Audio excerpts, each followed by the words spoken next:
Watch it when Olabi comes in. Let's see him. Oh, okay. Good afternoon to.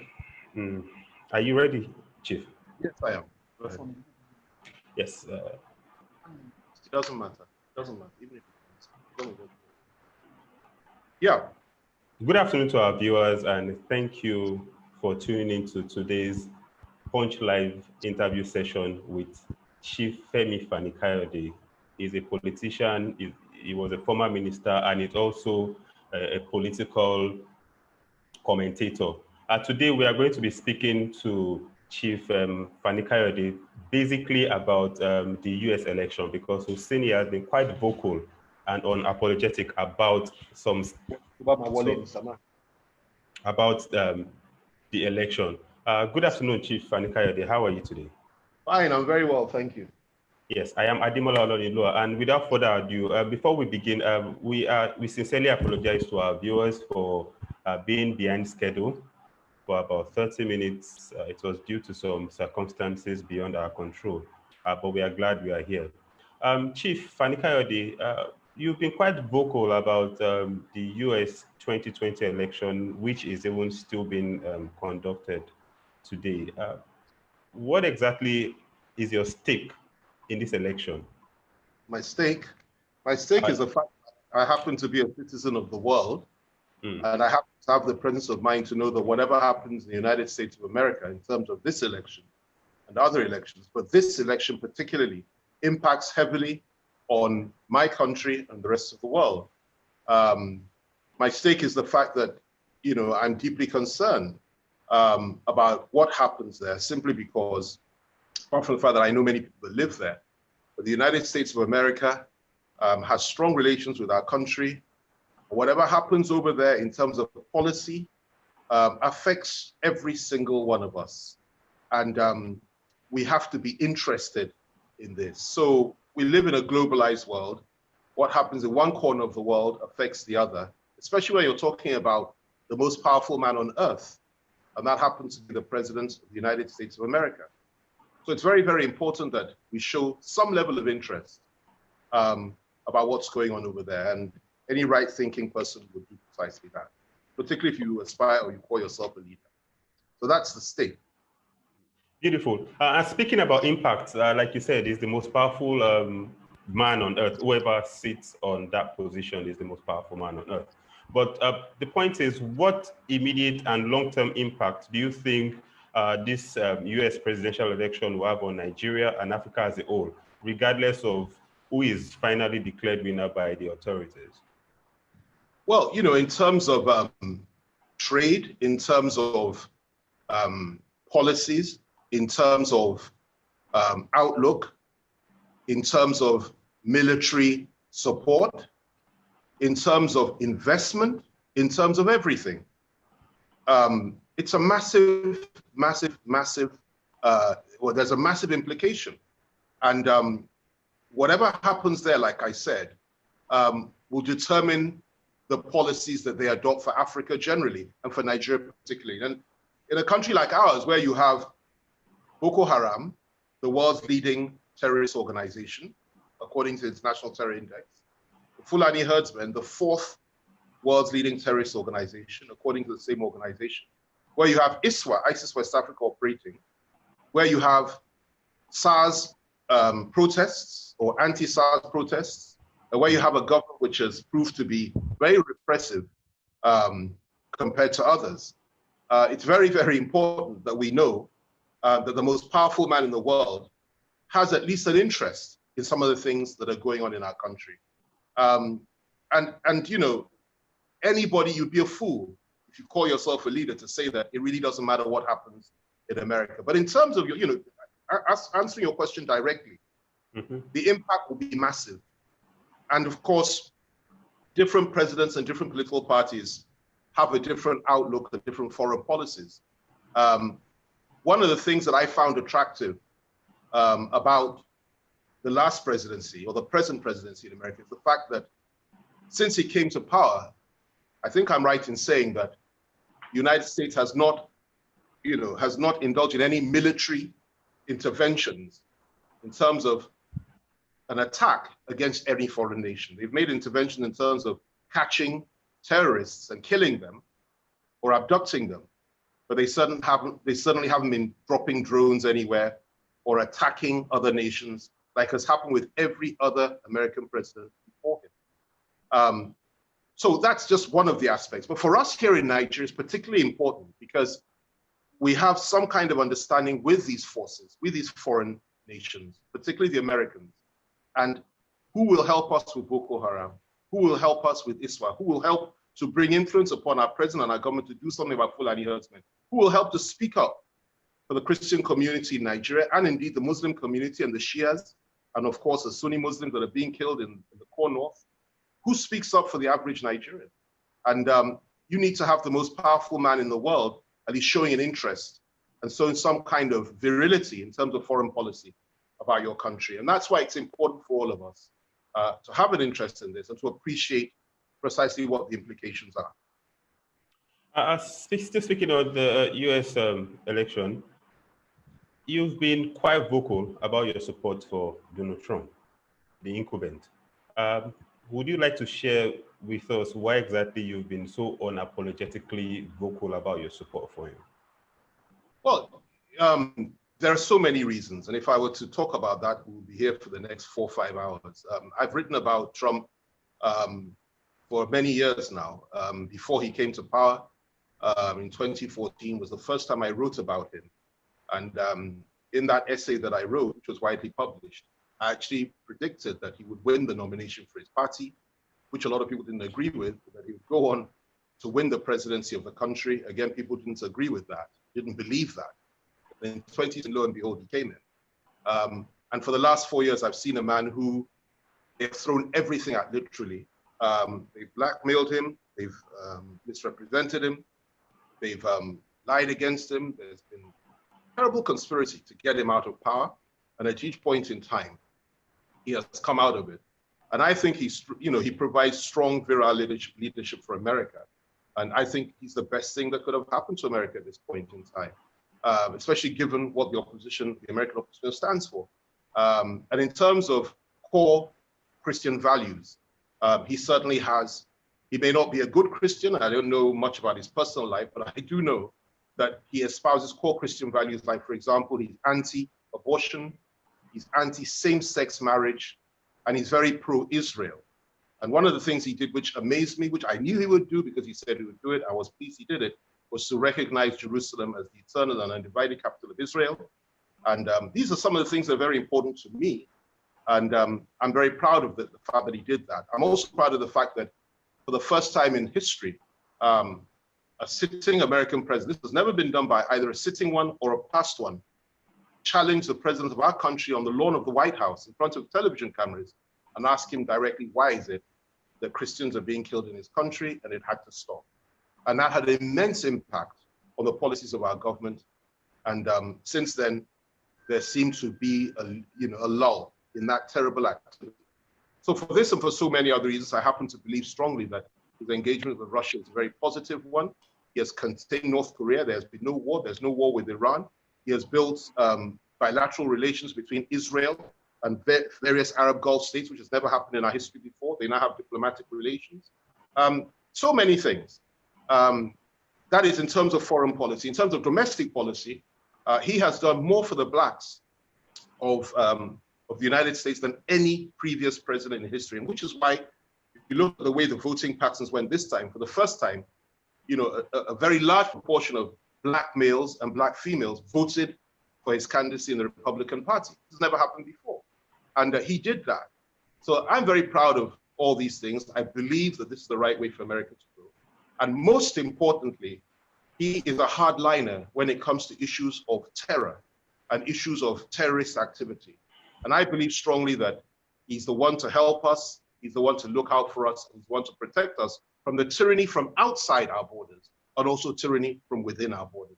I think over the next 4 years, if he gets his mandate and he returns, I believe he'll do precisely that. So it's for these reasons and so many others that I believe in him. And one more thing I'll say, which is important to me, is that he has been a great supporter of the church.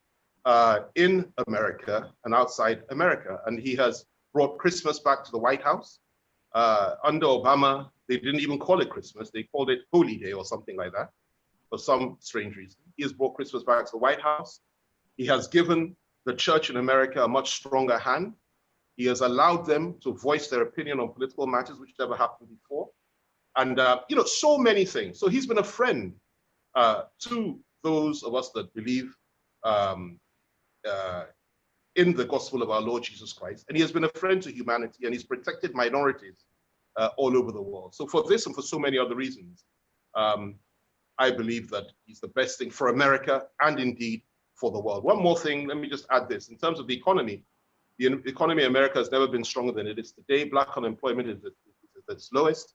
And you could go on and on and on and on. But, these are just some of the reasons why I have always supported him. I believe in him. And I believe that he'll get his mandate back. So basically, just to be clear here, Chief. Let me just add this, if I may, which is yes. very important. He has also brought life and to the Republican Party in America, and he has widened its base. In other words, the Republican Party is now a party of not just white conservatives, but also Blacks, Hispanics, and people across the board. And that was proved because even now with all the figures coming out, if you're to assume he lost the election, according to CNN, which for me peddles mostly fake news, but let's just take this from them for once. They claim that he scored the highest votes in American history in terms of for a president that has lost an election. I don't believe he lost that election, but that's what they say. It's well over 71 million votes. And what he has done is because of his domestic policy and his foreign policy and his presidency, the Republican Party now has the majority of seats in the Senate and has a majority of seats in the House of Reps. And this is extraordinary. And they all got there on the back of Trump. So I think he's done a great job for his party, a great job for his country, a great job for the world in general, and a great job for each and every one of us. Finally, his position on China, which is a very strong position, which is a very good position. He stood up to China, and he's ensured that they at least complied with a number of trade agreements which they had been violating for so many years. And, somebody standing up to China. Of course, anybody that knows, will care to know, that knows anything about international relations or international politics or current affairs today, will tell you the biggest threat to our liberties, to our peace, and to indeed the world, as far as I'm concerned anyway, is China. And I think he's done a good job, and that's why I believe we still need somebody that can contain China, not somebody or people that will come and appease them, collude them, collaborate with them, and end up chaining down humanity and putting us in a cage, global cage, which nobody wants to be in. There's one more aspect again. I'm sorry, there's so much to say, but I'll just end with this yes, one. you had warned me that yes, you could speak about it for 4 hours, so I'm with you. He's a nationalist, and I happen to share those views. He's not a globalist. I'm not a globalist either. And he's a great believer of in his people, his country, and his ethnic groups and things like that. And he believes in fairness and equity. And contrary to what many people have said, he is not a racist, because you don't judge people by what you think or what you perceive. You judge them by what they do. And like I said, if you look at the amount of people that have been kept out of jail as a consequence of his policies in terms of criminal law reform and so on and so forth, Black people and Hispanics, it's a record development. The numbers are amazing. And that's why so many Black people in America today voted for him and are supporting him. So that's basically it. I am an evangelical Christian. I have no apology for that. Like I said earlier, he represents and serves our core interests and protects them.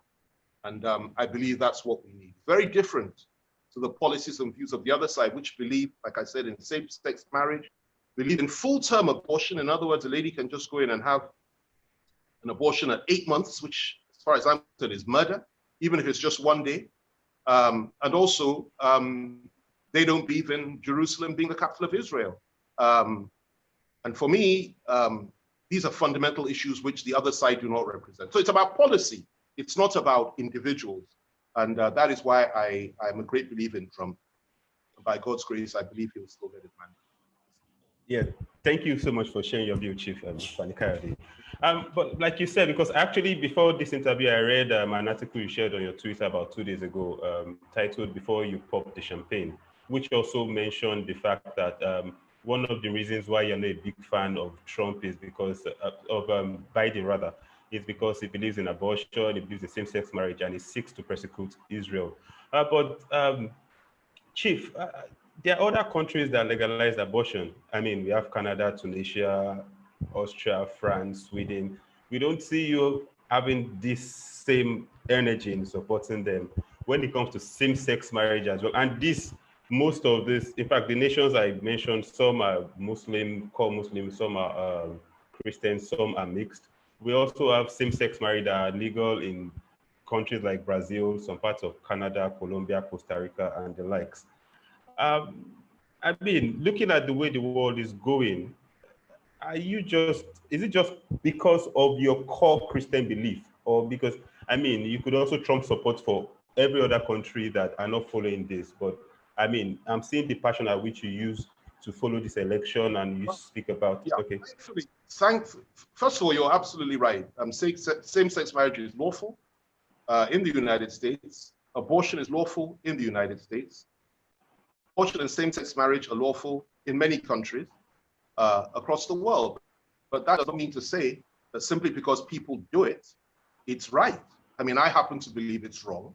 And anybody that frowns on such activities, I will support. I believe abortion is wrong, just like President Trump has said he believes that abortion is wrong. But it's lawful. And why is it lawful? Because a number of years back, 20 years or so ago, famous case in the United States Supreme Court called Roe and Wade legalized it at the federal level.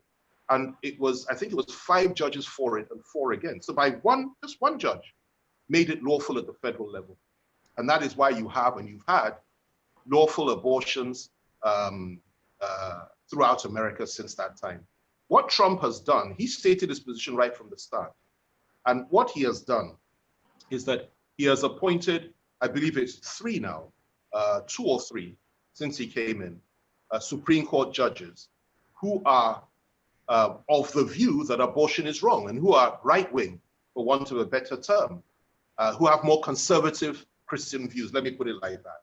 Okay. And if Roe versus Wade were to go to the Supreme Court again today, and at some point it will, very soon, because it's the first time this has happened in many, many years, you will find that Roe versus Wade will be reversed and abortion will be banned at the federal level in America. What that means is that at state level, there are still some states that have passed their own laws that will allow it. There are many states in America that have banned it within their own states, but it can be done under the federal law. But with this development, if the Supreme Court shoots it down, you will have at least, I don't know what the numbers are, but possibly half the states in America, if not up to half, at least support it, but I think it's up to at least half, will completely ban abortion. You won't be able to get it under state law or federal law. And that's a very positive development. This is something, just because it's happening all over the place and children are being slaughtered in the name of God knows what, it doesn't mean to say you should go along with it, particularly if it violates your own core values as a believer, which it does for me. Now, in terms of same-sex marriage, that's another very strange one. Thankfully, it's not allowed in Nigeria, totally banned in Nigeria, just as our the activities of gay people. Now, I'm not against gay people as such because I'm not a homophobe. And I believe that somebody's sexuality is his own personal affair. Whatever you want to do in the closet of your bedroom, whether with a man or a woman, is up to you. However, what I do believe is wrong is to now try to institutionalize that and legitimize it and say a man can marry a man and a woman can marry a woman. I'm totally against that. The Democratic Party in America not only believes in that, Biden, Obama, they not only believe in that, they insist on it, they try to export it, they espouse it, they campaign with it and say it's the right thing to do. This is a direct attack on the institution of the family. It violates my core Christian beliefs, and I think it's reprehensible, it's unacceptable. And I happen to know that Trump may not believe it's reprehensible, but he's certainly not for it. What he said in various interviews is that it is what it is. The Supreme Court has said it's allowed. So it stops there. You know, he can't stop that. whether he likes it or not. That's his position. But the other side actually see it as a policy that ought to be encouraged. And Biden has actually married 2 White House staffers when he was vice president.